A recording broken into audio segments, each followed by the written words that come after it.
No. That wasn't meant to make that noise.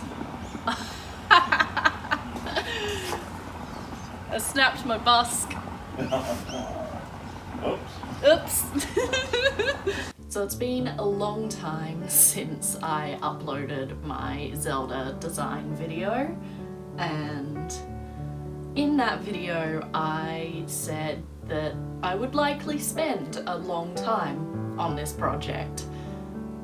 I didn't expect just the very first part to take over a year, but here we are.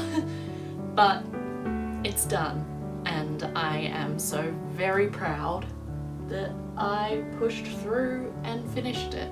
When I started this project, I had no idea what I was doing, and there were many times where I very nearly just chucked it all in the trash because I couldn't deal, I couldn't figure it out, I didn't want to keep hand sewing all of these boning channels, but I didn't. I took a month or 2 or 3 off here and there, but I kept coming back to it, and I kept stitching away, and finally I finished it. So I am so enormously proud of the result I have here, and I am really excited to share the process with you guys. So let's have a look at how I made my 17th century pair of bodies. So a few hundred years before corsets were a thing, the structural foundation garments that helped build the iconic silhouettes of the time went by a few different names. In the late 16th and early 17th century, they were known as a pair of bodies. They helped create the flat cylindrical torso that is seen in the gowns of the time, using bones of either reed or baleen and a wooden or ivory busk. This is specifically a recreation of the 1598 pair of bodies in Patterns of Fashion 5, known as the Dorothea bodies. I did, however, adjust the straps slightly. I split them and added this little tie to make them more adjustable. I believe that this specific style of strap is more of a later design. I've seen it in some 18th century stays, but I really like how the little bows look, and I'm not going for historical accuracy, and it also made getting the stays on myself much easier. So the fashion fabric is a cheap poly cotton blend that I got purely because of the colour. The lining is a natural plain 100% linen. The binding is a poly satin ribbon. For the bones, I used zip ties because they are a very good alternative to whalebone, although the original bodies were likely boned with reed. As for the busk, well, okay, so it's a work in progress. I'm likely gonna have to get one made for me because I'm terrible at woodworking, and we all saw how my first attempt turned out. So because this project took a long time to make and film, there is a few steps that I don't have footage of. So I'm going to try my best to fill in the blanks for any of the steps that I've missed filming for. So this video may be a little disjointed, but I hope you will enjoy regardless.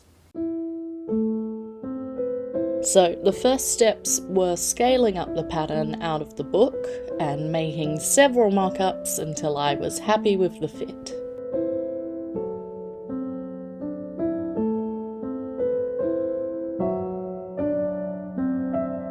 To cut the linen lining, I first thread marked the pieces onto the fabric as chalk was not showing up, and the thread marking also worked like basting to hold the shifty linen together a little bit more.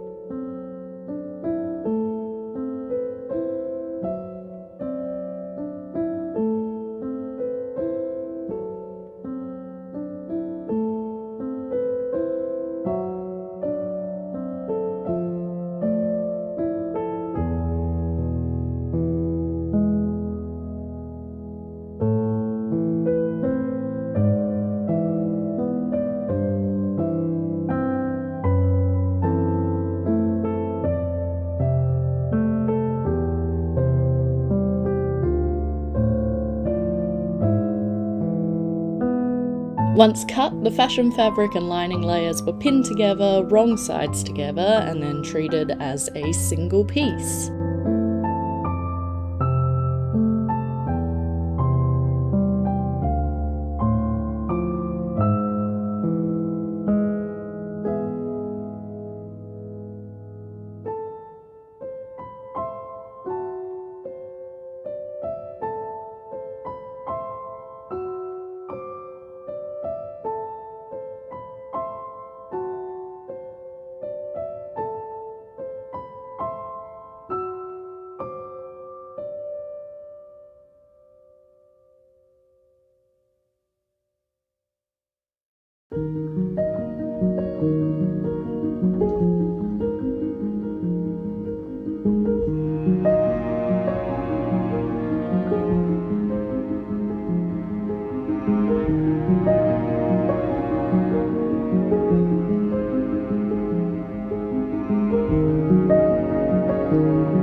For the boning channels on the front piece, I traced out the template of the boned section onto the fabric.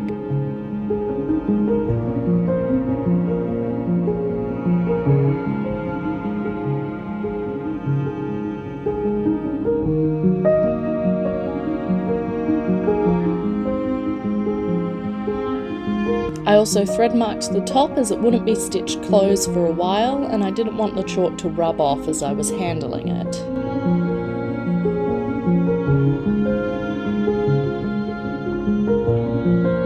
I then used a teeny tiny backstitch to close up the sides and the bottom edges of the boned section.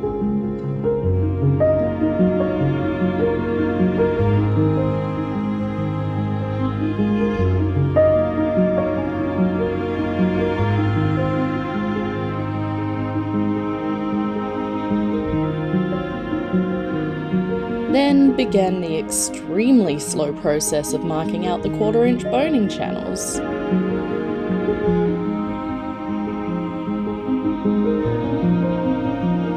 I started at the centre and measured a 1/4 inch away from the bust line, then marked the line in chalk.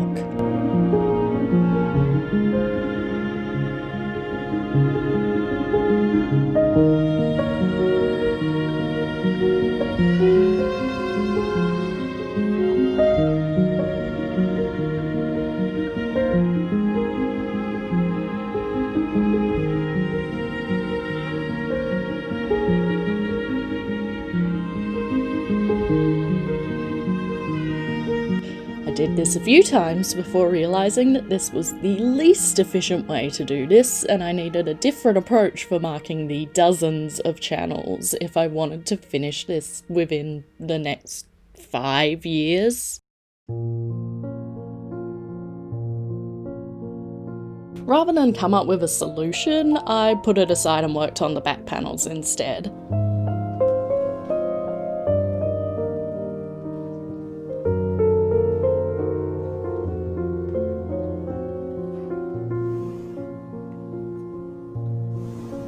The seam allowance for the back and side seams were turned under and then stitched down with a tight back stitch.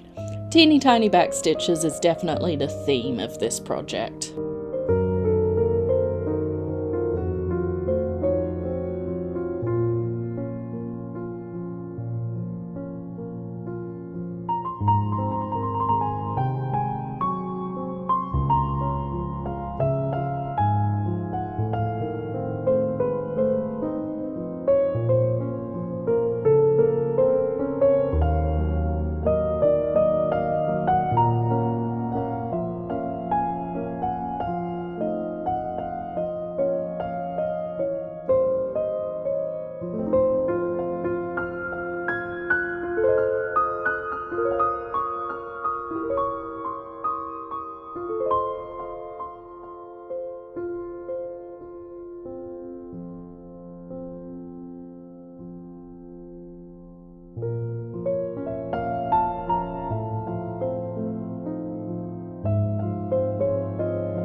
There were then 4 boning channels per panel to stitch in, next to where the eyelets would go. I had yet to solve my marking problem, so I just marked these in chalk.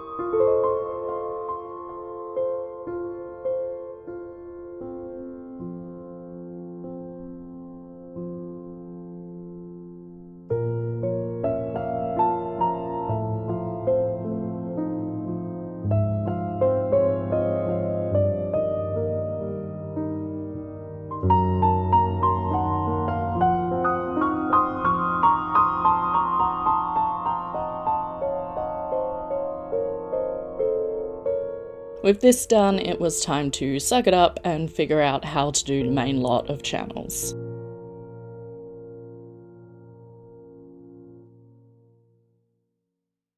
And figure it out I did. I realised that the way I held the fabric while stitching meant that my thumb was right above where I needed to stitch. So I simply made 2 small marks in pen on my thumb, a 1/4 inch apart, lined up one mark with the previous channel, and then used the second mark as a guide.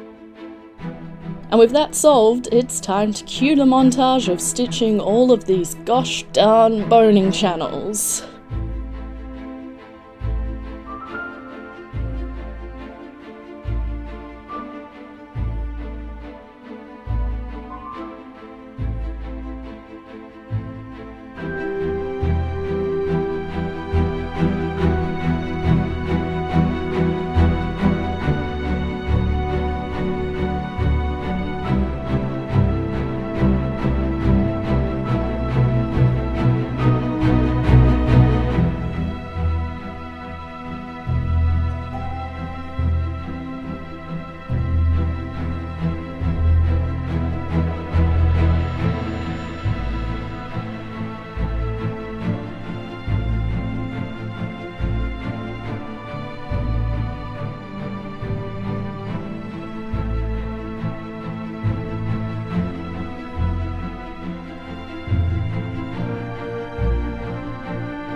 With the channels finally stitched, it's time to prepare the bones themselves.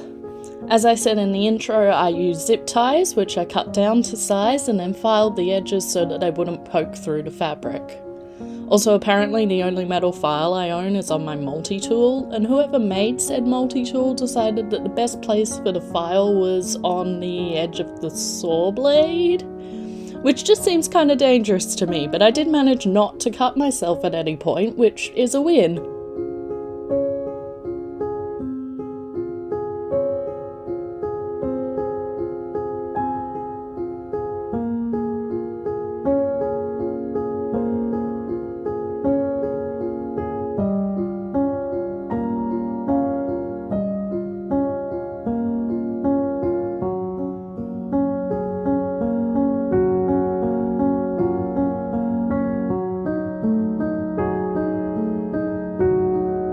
With the bones inserted, it was time to do even more tiny back stitches to close up the top of the channels and lock the bones into place.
It was now time for eyelets. These bodies not only have eyelets for lacing closed at the back, but also have a series of eyelets along the bottom edge just above the binding. These were potentially for securing the farthingale, which would be worn to support the skirts of the gowns. There's also a pair of eyelets at centre front for securing the busk, and I realised after stitching them that they probably should have gone only through the fashion fabric, not the lining, so that you could actually secure the busk.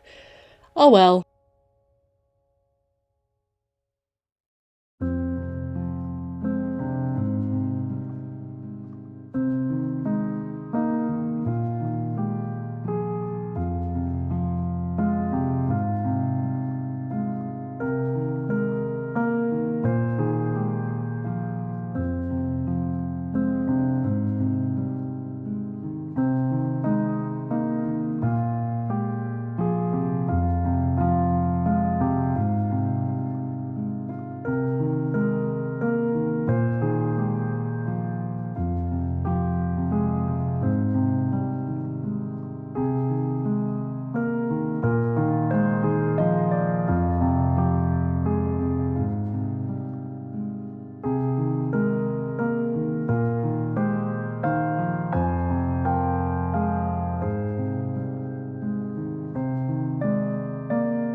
Once the eyelets were marked, I used a large blunt needle and some knitting needles to stretch open a hole in the fabric, and then whipped around it to keep it open.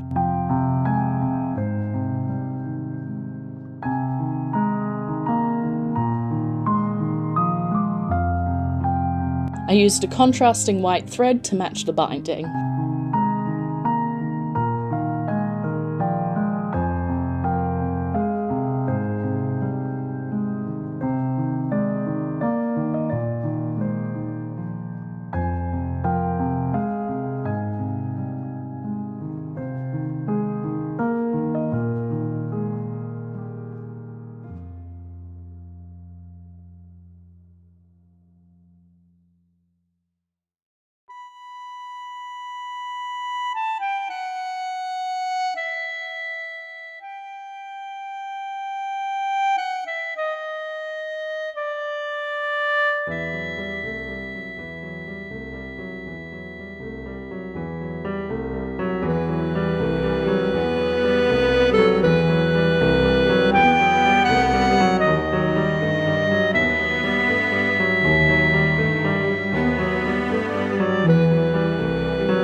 It was then time to attach the back panels to the front. I did a kind of iffy job of this. I think my whip stitches were a bit too long and loose, and so you can actually see a little bit of the lining poking through on one of the seams. But I only realised this after the binding was already on, and at that stage I was not going to unpick everything and try again. It functions just fine, it's just not as pretty to look at. I might cover it up with some trim one day, but for now we'll just ignore it.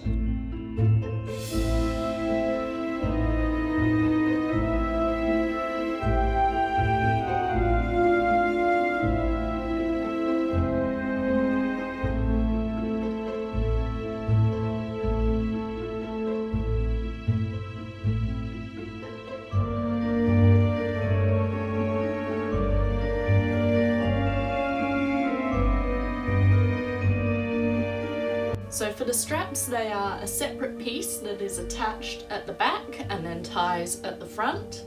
I attached the piece to the back using what I believe is a double welt seam. The fashion fabrics were pinned right sides together and the lining fabrics were pinned right sides together and then stitched. Then the strap pieces were pressed upwards and over the raw seam, so that all of the raw edges were sandwiched between it. And then the binding connected it all and held it in place. Speaking of the binding, so I purchased 6 meters of this lovely ivory coloured satin ribbon. I ironed it in half lengthways and then pinned it around the outside of the pair of bodies. This was obviously at some point stitched down, but by this stage I was extremely done with this project and did not film any of it. So I just did a simple back stitch, a spaced back stitch I believe, yes, around to hold it in place, catching the front and back of the binding all at once to make it nice and quick. Yeah, so the final step of this project was the tabs. So these are like the main part of the bodies, a fashion fabric layer and a linen lining. They were bound separately and then stitched right sides together onto the binding of the bodies. They were then pressed down and the linen did not want to press, so I ended up whip stitching the lower edge of the main binding onto the lining of the tabs, which also served the purpose of encasing the raw seam, so it held it down nice and flat and covered up all those raw edges that want to fray and disintegrate. And once those were all attached, it was done. Finally done. Complete. Finished. This was an absolute marathon of a project. I am so proud of myself for sticking through and actually finishing it. The next part of the project is well underway, so I am hoping that it will take a little less time than this one to finish and get out to you guys. Thank you very much for joining me on this adventure. I cannot wait to share more of this historical Zelda project with you all. If you want to stay up to date with my projects, you can follow me on Instagram, where I post in real time. I'm not the most active poster there, but I am more active there than I am here, so... Also, don't forget to like and comment if you enjoyed the video. You can tell me what you're most looking forward to in my historical Zelda recreation. And if you want to see more, please hit the subscribe button. I am hoping to get a lot more videos out to you guys very soon. I have lots of ideas, so if you don't want to miss out on any of that, hit subscribe and the bell and whatever else YouTube wants you to do to have the honor of seeing my videos. I don't know how to do self-promotion, but it does genuinely mean a lot to me if you do hit subscribe. Thank you, all of you, and I look forward to seeing you all in the next video. Bye!